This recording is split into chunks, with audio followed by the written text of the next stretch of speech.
Ny mofinaina anio atolotry ny FJKM Ambohijanaka Karafitiavana.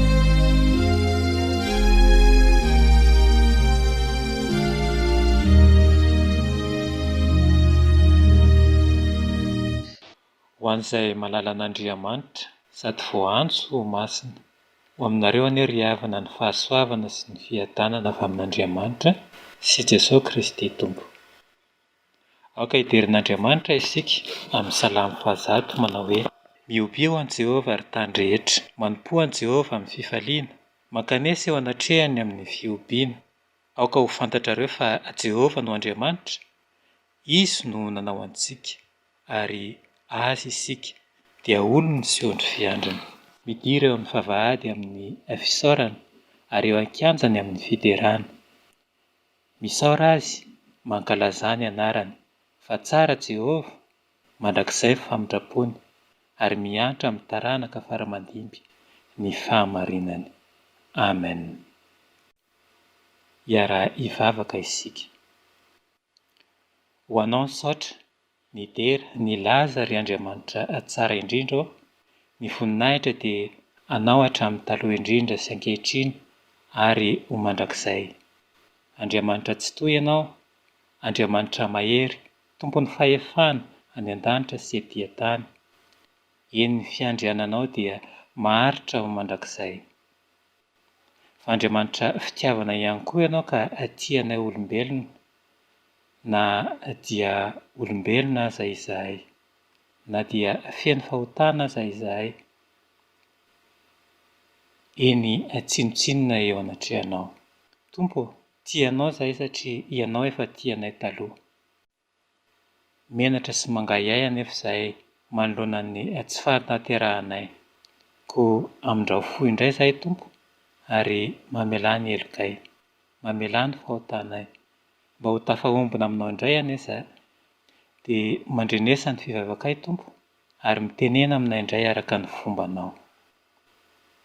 Ny fanahinao masina no angatahanay hiasa aminay, ary ny herin'ny fanahinao masina no aoka hanavaonay indray, ampiorina anay amin'ny finoananao marina. Amin'ny anaranao Jesosy Kristy Tompo no hanonanay izany vavaka izany. Amen. Ny anjara mofinainantsika anio alakamisy 7 volana May 2024 dia ny Korintiana 1:2 ka hatramin'ny 5. Korintiana 1:2 ka hatramin'ny 5. Vakina amin'ny anaran'i Jesosy. Ary izao koa rahalahy, raha tonga tany aminareo dia tsy tonga tamin'ny teny sy fahendrena marevaka, raha nitory taminareo ny zava-miafina nasain'Andriamanitra. Fa ninitsy nahafantatra zavatra teo aminareo aho, afa-tsy Jesosy Kristy, indrindra fa izy vao omby tamin'ny hazo fijaliana. Ary izao koa, raha tany aminareo dia azo ny fahalemena sy ny fahatahorana ary ny fangovitana be. Ary ny teniko sy ny toriteniko dia tsy tamin'ny teny fahendrena mahataona, fa tamin'ny fanehoana ny fanahy sy hery, mba tsy horenan'ny finoanareo amin'ny fahendren'ny olona, fa amin'ny herin'Andriamanitra ihany. Ray Masina, manamasinana anay amin'ny fahamarinana, ny teninao ny fahamarinana. Amen. Dia mbola ho ampitomboana amintsika mandrakariva ny fahasoavana sy ny fiadanana avy amin'Andriamanitra raintsika sy Jesosy Kristy Tompo. Amen. Izao Korintiana 1:2 ka hatramin'ny 5 izao dia taratasy mampahatsiahy ny toritenina nataon'i Paoly tao a Korinto.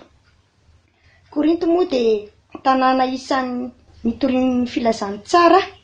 Izy no nanangana ny fiangonana kristianina tao. Tamin'ny fotoana nitoeran'i Paoly tao Efesosy no nanoratany raha nandre ny tatitra ratsy mikasika ny fitondran-tenan'ireo mpino tao izy. Isan'izany ny fizarazarany fiangonana, ka nilazany hoe voazarazara va i Kristy. Korintiana 1:1-7.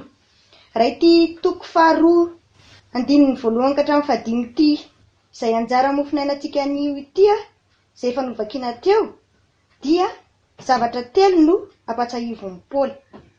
Voalohany, tsy tonga tamin'ny fahaiza mandahan-teny na fahendrena marevaka izy raha nitory ny filazantsara tao ny andininy voalohany no milazany. Fa ny faharoa, tonga ny teny tamin'ny fahalemena sy ny fahatahorana ary ny fangovitana be ny andininy fahatelo. Ary ny fahatelo maneho ny herin'ny fanahy sy ny herin'Andriamanitra ny andininy fahaefatra sy ny fahadimy. Inona ary no lesona ho atsika, indrindra ho atsika mpitory ny filazantsara? Voalohany, torio amin'ny teny tsotra sy mazava ny filazantsara. Ny andininy voalohany tapany faharoa. Lesona lehibe ho atsika mpitory ny filazantsara nataon'i Paoly, izy izay tsy nampiasa ny fahaiza mandahan-teny na fahendrena marevaka fa tamin'ny teny tsotra sy mazava no nitoriany ny filazantsara.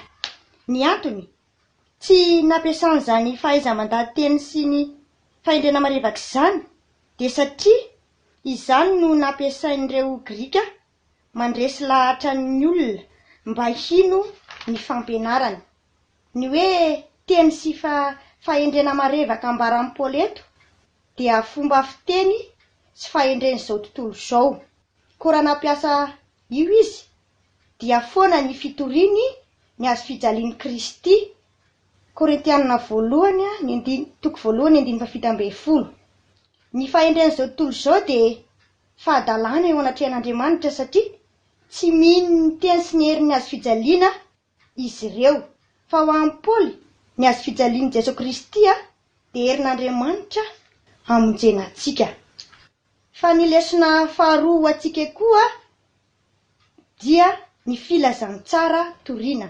Ny filazantsara toriana, izany hoe ny filazantsara toriana amin'ny fomba tsotra sy mazava. Eto dia mazava ny filazantsara torian'i Paoly, Jesosy Kristy, ary indrindra fa izy vao omby tamin'ny azo fijaliana. Ny andininy faharoa, izany hoe tsy Jesosy Andriamanitra ihany no toriany fa Jesosy olona tahaka atsika, satria olona no maty teo amin'ny azo fijaliana no notatsika. Ry havana, mampatsiahy atsika koa izany ankehitriny fa indraindray dia Jesosy manasitrana, Jesosy manao fahagagana ihany no toriany ny mpitory filazantsara sasany. Tsy diso akory izany fa ny fanasitranana sy ny fahagagana dia anisany asa lehibe nataon'i Jesosy Kristy. Ary raha nanao izany izy, tsy hanasitrana ny aretina no mamaika azy, fa ninon'ny olona azy mba ho voavonjy izy. Inon'ny olona azy fa izy no Andriamanitra mpamonjy izao tontolo izao. Inon'ny olona azy fa Andriamanitra tonga olona izy. Ny fahatongavan'i Jesosy olona dia lalam-pamonjena lehibe teto amin'izao tontolo izao. Ary izany indrindra no filazantsara nitorian'i Paoly ka nilazany fa ninitsy nahafantatra zavatra hafa izy afa-tsy Jesosy Kristy. Indrindra izy vao omby tamin'ny azo fijaliana. Izany hoe maty teo amin'ny azo fijaliana Jesosy, nisolo antsika mpanota. Raha tsy tonga olona Jesosy dia isika no vao ombo tao amin'ny azo fijaliana. Noho izany, aza menatra mitory an'i Jesosy vao omby tamin'ny azo fijaliana. Fa zava-miafin'Andriamanitra tsy maintsy toriana izany. Fa ny lesona fahatelo ho raisintsika omeny Paoly raha nitory filazantsara tao a-Korinty izy dia ny fanahy masina irery no azona manatanteraka izany. Ny fanahy masina irery no azona manatanteraka izany. Ny andininy fahaefatra sy ny fahadimy.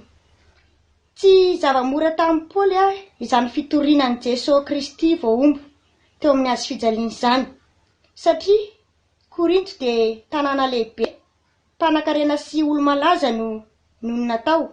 Fa i Paoly dia vahiny, olon-tsotra. Tamin'ny nahatongavan'i Paoly voalohany tao dia tsy mbola nisy kristianina tao na dia iray aza, fa izy rery ny tao, ka maro no nanohatra azy. Asan'ny apôstôly toko 12:12 no milazany. Izany nahatonga ny Paoly nilaza fa tamin'ny fahalemena sy ny fahatahorana ary fagnovitana be no natongavany tao. Ny andininy fahatelo amin'izao anjara mifinainantsika izao no milaza an'izany. Fa izao anefa na dia tonga malemy sy natahotra azy izy dia niseho ny herin'ny fanamasina tao anatiny.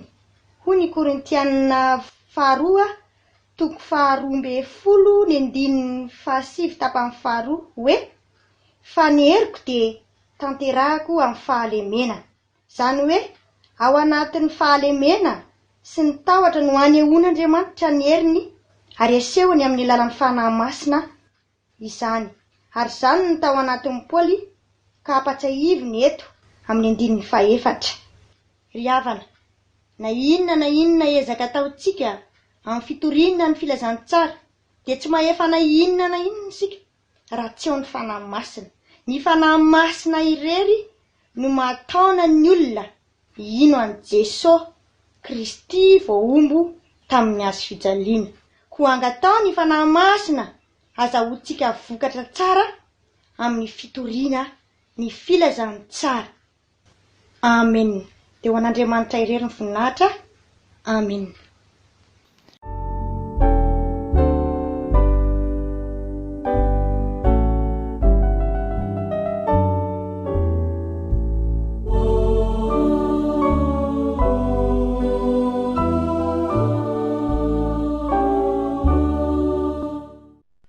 Hivavaka isika.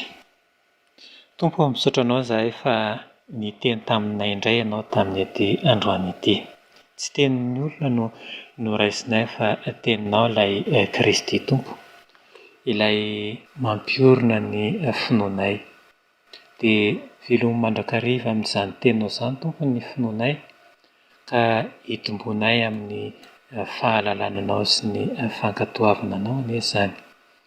Ny herin'ny fanahinao masina ny ampahery anay mandrakariva ary ihany koa ampitombo anay amin'izany finoananao izany, ampiorina anay amin'ny finoananao ka hitoeranay mandrakariva ho mpanompo mahatoky eo anatrehanao. Dia tahio ny tontolo andronay androany Tompo mba ho eo ambany ny fahasoavanao ary ho tarihin'ny fanahinao masina mandrakariva anie izahay Tompo. Hivavaka izahay ho anay tsirairay avy isan-tokantrano niza mandre ny mofinaina izay zaraina ankehitriny ary ho an'ny firenenay manontolo ihany koa. Ka ianao anie Tompo no hamanga ny tsirairay avy ary ihany koa ampahery ny tsirairay avy amin'izany teninao izany. Ary na eo aza ny ady sarotra sy ny aretina, na eo aza ny fanahiana izay mety manjo ny tsirairay avy, ny fahoriana izay mety mitranga eo amin'ny fiainanay, dia ianao kosa ampitraka sy ampahery. Dia omeo anay anio Tompo ny hanina zaza ho anay, omeo anay ny fahasalamana zaza ho anay, omeo anay ny fifaliana izay avy aminao, dia momba anay amin'ny asa aman-draharaha izay saninay. Dia amin'ny anaranao Kristy Tompo nanonanay izany vavaka izany ary ampiarahanay amin'ilay vavaka nampianarinao manao hoe: rahanay eo izay any an-danitra, ho amasinana ny anaranao, ho tonga ny fanjakanao ary atao any sitraponao ety an-tany tahaka ny any an-danitra. Omeo anay anio ny hanina zaza ho anay ary mamelà ny heloka tahaka namelanay izay meloka taminay. Ary aza mitondra anay ho amin'ny fakapanahy, fa manafahana amin'ilay ratsy, fa anao ny fanjakana sy ny hery ary voninahitra mandrakizay. Amen. Miay anareo ny Tompo ka miay anareo. Manandratra ny tavany aminareo ny Tompo ka manome anareo ny fiadanana. Dia ho an'Andriamanitra irery ny voninahitra, amin'ny anaran'ny Ray sy ny Zanaka ary ny Fanahy Masina. Amen.